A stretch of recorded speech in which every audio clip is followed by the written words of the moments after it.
All right, everybody, here we go. Good morning and welcome to Against the Public for August 20th. I'm Dana Lane. Today, as usual, we'll go through my top Major League Baseball free plays as we head closer to the start of college football this weekend. And of course, we got week 3 of the NFL preseason as the regular season gets 1 week closer. After we finish, please go over to Pickdawgz.com. I'll have my Major League Baseball and WNBA individual plays and 3-pack loaded up on the website, and you can get those individual plays or tie it into a 3-pack for just $49.99. It gives you every play that I release for one low price. And of course, every individual play and every 3-pack always comes with their Pick Dawgz win guarantee. And there's only one way to get every play that I release, and that's to simply become an all-access member.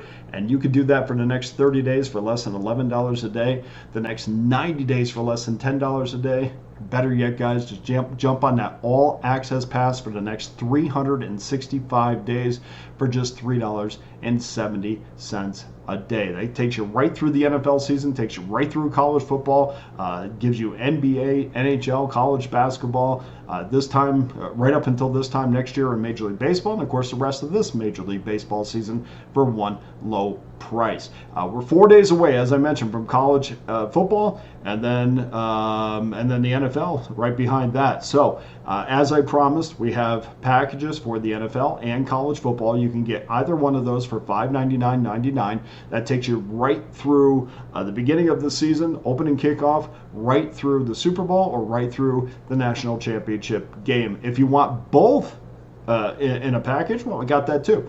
$899.99 gives you college and pro football for one low price. And of course, last year we absolutely smashed bookmakers. If you want to get some verification on that, the standings are still up there. Go on pickdawgz.com, hit the standings, and you'll see what we did in college and pro football last year. We're going to be back to do it again in 2024-25. Over 4,000 units won. So it's a small price to pay for doing that, or even coming close to duplicating that again this year. So please, everybody that was with me last year, get back on board again this year. If you weren't with me, don't miss out. Okay. On your free plays for Tuesday, remember these are probable, so please confirm before placing your wager. 6:40 Eastern Time, 9:51, 9:52. Arizona Diamondbacks against the Miami Marlins. Diamondbacks minus $1.55 today, minus 7.5 over minus 15. Eduardo Rodriguez against Edward Cabrera. Bettors are easy. I didn't even have to look. I know the bettors are all over Arizona, and I did take a look, so that's exactly what's happening. After crushing them 9-6 last night, they were 218 favorite.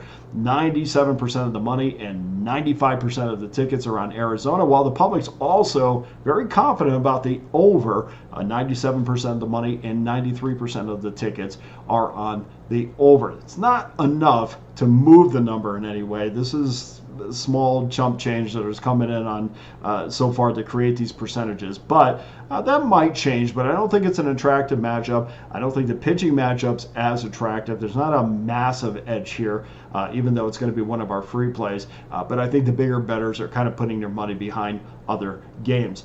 Eduardo Rodriguez is going to make his third start of the season after coming back from that left shoulder strain. So far, the lefty's 1-0 this year, a 5.06 ERA. He's missed the entire season. He just came back, but that doesn't mean he's not a Major League Baseball veteran. If you follow the sport, he was with Boston for at least 6 years.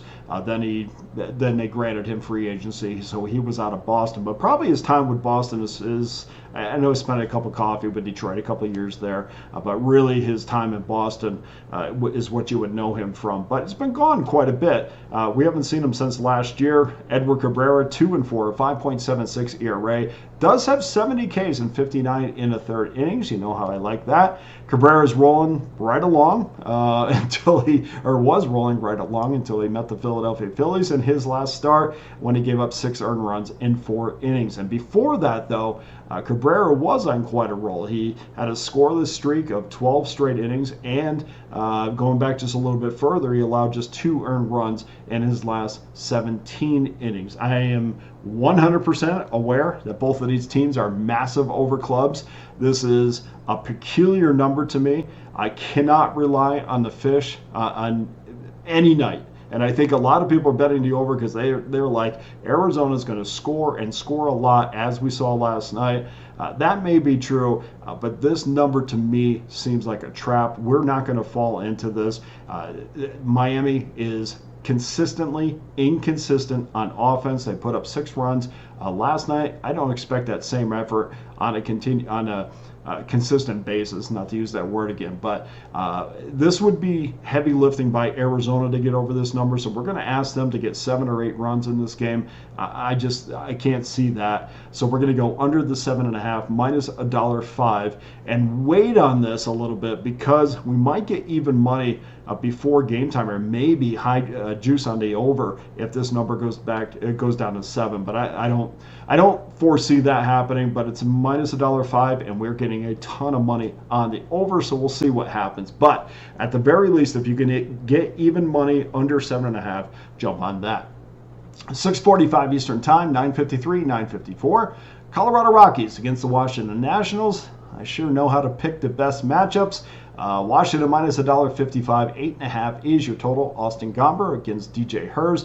Gomber's 3-8, 4.82 ERAs, coming off a decent start against Arizona. 6 hits, 2 earned runs, 1 base on ball, or 1 walk, 4K, 6 innings, and a 4-3 loss. Over his last 4 starts, Gomber's 1-2 with a 5.49 ERA, and there was a massive split when you look at his righties against lefties split. Righties have killed Gomber this year. Right-handers are hitting 280, while left-handers are hitting just 236. So that's something, and once you get those lineups tomorrow, that's also something to take into account. DJ Herz is 2-5 with a 4.24 ERA, does have 68 Ks in 55 innings.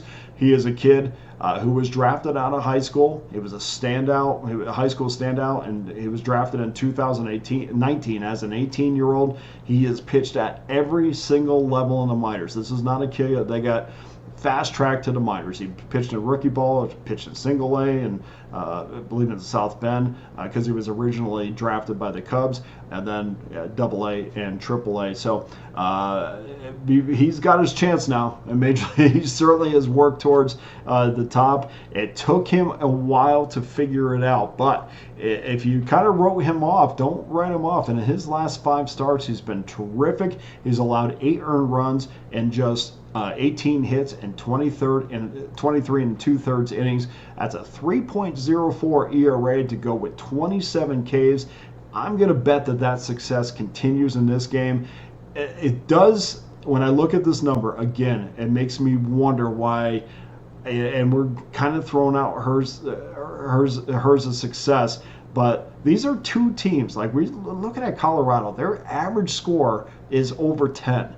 We look at Washington, their average score is over 9. Plus, the over in this series is 7-3 in their last 10 head-to-head meetings. 2 of 3 in the series went over, but yet we're looking at an 8.5. I'm going with my gut here. I'm also going with Herz in this one. We're also going to take the under in game number 2. Colorado, Washington, under 8.5. Game number 3, 9:40 Eastern Time, 9:65, 9:66. Tampa Bay Rays against the Oakland Athletics. Shane Baz against Joey Estes. Believe it or not, the 54-71 Oakland Athletics have produced over 2 units of profit this season. They've already won 4 more games than they did all of last year, and they've improved 34 units as far as your bankroll is concerned for bettors over last season's total. At home, Oakland is 31-31 plus 1.62 units after winning just 26 games last year. That's an 18-unit turnaround. The Rays 62-62, but are in the red at minus 2.93 units for the year, minus 4.60 as a favorite. And against teams playing under 435 baseball, Tampa Bay is just 11-11, minus 3.25 units. Basically the reason why they're not way over 500 as we might have expected them to be. Shane Baz is 0-2 with a 4.21 ERA after 7 starts this season. Over his last 2 starts, Boz has allowed 7 earned runs and 11 1/3 innings, along with 13 hits and 2 homers. Joey Estes is 5-5 with a 4.72 ERA. Started the season at AAA Las Vegas, but has pitched his way to the majors. Been incredibly reliable over his last 5 starts. He's allowed 9 earned runs and 28 2/3 innings. That's a 2.51 ERA, and allowed just 25 hits in that span. The public is on Tampa Bay. We're going against the public and taking the Oakland A's and the even money. That does it for your Tuesday free plays. Please go to pickdawgz.com. Get involved with one of my many available packages, including my all-access pass that gives you every play that I release for one low price. And of course, you can always jump on those college football and the NFL packages for one low price as well. So I try to have something for everybody, for every bankroll. Please go to pickdawgz.com. We're absolutely going to smash football again this year. Here's your Tuesday free play recap. Arizona, Miami, under 7.5, minus $1.05. Colorado, Washington, under 8.5, and Oakland, even money. That does it for today's show. Thank you to everybody who continues to watch on a daily basis. We're going to bounce back with those free plays today. For Against the Public, I'm Dana Lane. All the best to you and your wagers on Tuesday.